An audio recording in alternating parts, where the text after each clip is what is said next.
My Bible reading partner and I are in the book of Leviticus.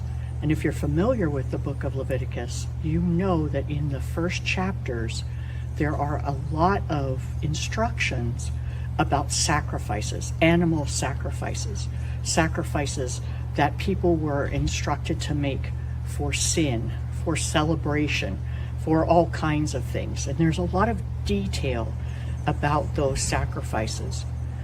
But when we read in the New Testament, and when we get especially in the book of Hebrews, the author tells us that we don't need to do those sacrifices any longer because Christ was the once for all sacrifice of sin, for sin. And then in Hebrews chapter 10, that's basically what the chapter is about.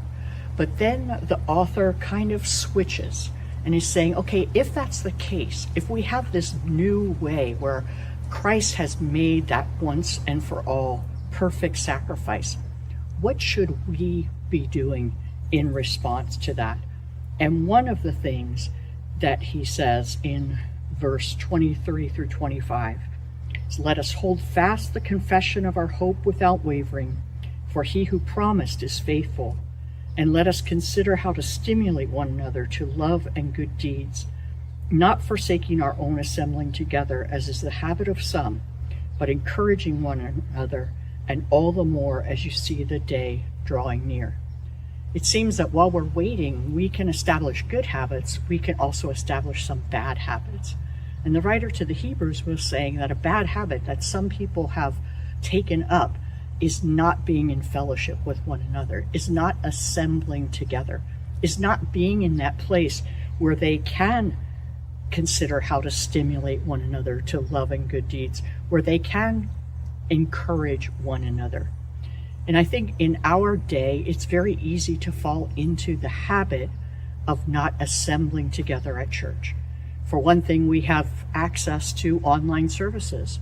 For another, there are many things clamoring for our attention, whether that be work or sports or family obligations.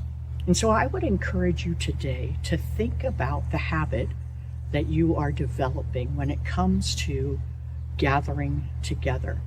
Now, I understand that for some people, that's not realistic. Health-wise, you're not able to gather, and I'm so thankful that we have other options for you. But for many of us, it comes down to choices that we make about how we spend our time, about what we invest in. And the writer to the Hebrews is telling us that one way that we can grow in our faith, one way that we can understand the sacrifice that Christ has made for us and respond to that sacrifice, is by meeting together. So I would encourage you today to make plans, to make time in your schedule, to be at church, to join together with other believers, to spend time in worship, to spend time studying together, to hang around for a little bit afterwards or get there early and have conversations, to pray for other people, to learn what's going on in the lives of those around us. While we're waiting, we're not just waiting as individuals, but we are waiting as the church of Jesus Christ, the bride of Christ. And the best way for us to function as that bride is to be together.